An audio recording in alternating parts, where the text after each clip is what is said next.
Այսօր իմ վստահորդը հանդես եկավ միջնորդությամբ, որ շորթման մասով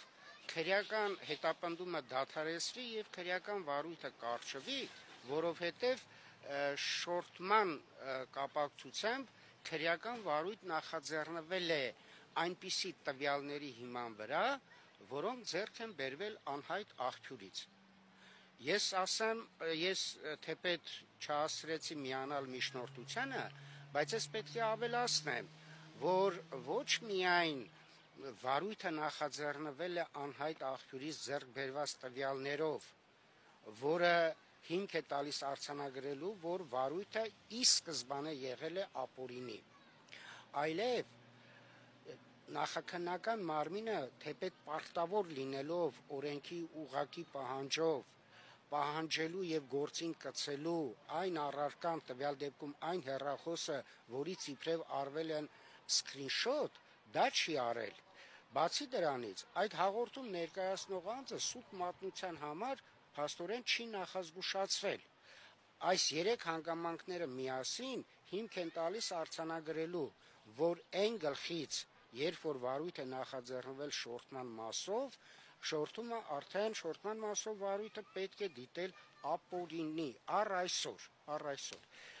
Այժմ ավելացնեմ եւս մի բան։ Հարց է ծագում,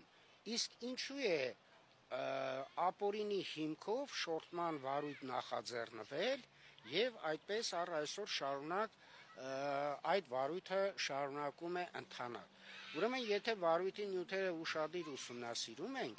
ի սկզբանե մեղադրյալներին մեղսագրված է եղել առևանգում կատարելու հետ կապված մեղադրանք, բայց երբ որ եկել է պահը, երբ որ մեղադրյալ Սուրեն Մանուկյանի կալանքի ժամկետը լրանում է, իսկ առևանգման քննությունը դեռ չի ավարտվում, ահա այդ ժամանակ առաջացել է Մանուկյան Սուրենին շարունակաբար կալանքի տակ պահելու անհրաժեշտություն, իսկ դա ապահովելու նպատակով դիմել են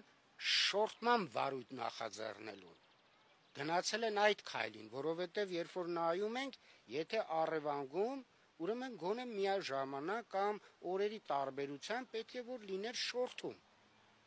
բայց այդ ինչպես ստացվեց, որ առևանգումից հետո ամիսներ անց նոր շորթման մասով վարույթ է հարուցվում, այսինքն այստեղ գործադրվել է այդ ծրագիրը եւ բնականաբար իմ համար միանշանակ սպասելի էր, որ այդ միջնորդությունը պետք է մերժվի, որովհետեւ այդ թեպկուզ ապօրինի, բայց շորթման մասով վարույթ նախաձեռնելը այն հեռահար նպատակն է հետապնդել, որպեսզի մեղադրյալ Սուրեն Մանուկյանը մնա անազատության մեջ։ Եվ վերջապես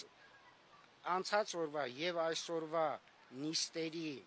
ու հատկապես Թաթուլ Պողոսյանի անաչառ ցուցմունքի ամբողջական վերլուծությունը հիմք է տալիս ասելու, որ գործել են համակցված քրեակատարողական հիմնարկը, քննիչը եւ դատախազությունը միասին, որովհետեւ ըստ Թաթուլ Պողոսյանի ցուցմունքի իրեն պատիժը կրելու վայրում նախ տեղափոխել են պատժախոց կամ կարծեր, որպեսզի իրավիճակը նեղացնեն, որպեսզի հոգեբանորեն հնարավոր լինի ներազդել իր վրա, հետո իրեն իր մոտ է կանչել քրեակատարողական հիմնարկի պետը եւ առաջարկել է, որպեսզի Սուրեն Մանուկյանի վերաբերյալ մեղադրական ցուցմունք տա։ Ընդ որում Թաթուլ Պողոսյանի ներկայությամբ քրեակատարողական հիմնարկի պետը զանգ է կատարել գործով տուժող Խաչատուր Քոքոբելյանին եւ փորձել է ճշտել, արդյոք այս Թաթուլ Պողոսյանը այն Թաթուլ Պողոսյանն է, որ ինքը նկատի ունի, որին ինքը պետք է կարողանա համոզի, որ Սուրեն Մանուկյանի վերաբերյալ ցուցմունք տա, եւ Խաչատուր Քոքոբելյանը փաստորեն հաստատել է, որ դա հենց իր նկատի ունեցած Թաթուլ Պողոսյանն է։ Նախորդ դատական նիստերից մեկի ավարտին մեր լրագրողները ինձ հարց տվեցին, թե կարող եք բացատրել, արդյոք Խաչատուր Քոքոբելյանը դատական մարմինների հետ կապի մեջ է, երբ որ նախապես կարողանում է իմանալ, թե Վերաքննիչ քրեական դատարանը Սուրեն Մանուկյանի խափանման միջոցի հետ կապված ինչ ակտ պետք է կայացնի։ Այն ժամանակ փաստորեն չունեինք տեղեկատվություն, ընդհանրապես գիտեինք, որ նախապես Խաչատուր Քոքոբելյանը համ գիտի, որ Սուրեն Մանուկյանին ձերբակալելու են, համ գիտի, որ Սուրեն Մանուկյանի նկատմամբ տնային կալանք վերացվելու է եւ խափանման միջոց կալանք է կիրառվում, փաստորեն պարզվում է, որ նույն Խաչատուր Քոքոբելյանը սերտ կապի մեջ է գտնվել նաեւ քրեակատարողական հիմնարկի պետի հետ եւ ջանքեր է գործադրել, որպեսզի Թաթուլ Պողոսյանը Սուրեն Մանուկյանի վերաբերյալ մեղադրող ցուցմունք տա եւ առաջարկվել է այսպես կոչված առևտուր։ Սուրեն Մանուկյանի վերաբերյալ տալիս է մեղադրական ցուցմունք, իսկ քեզ համար ապահովում ենք պայմանական վաղաժամկետ պատժից ազատում։ Ահա,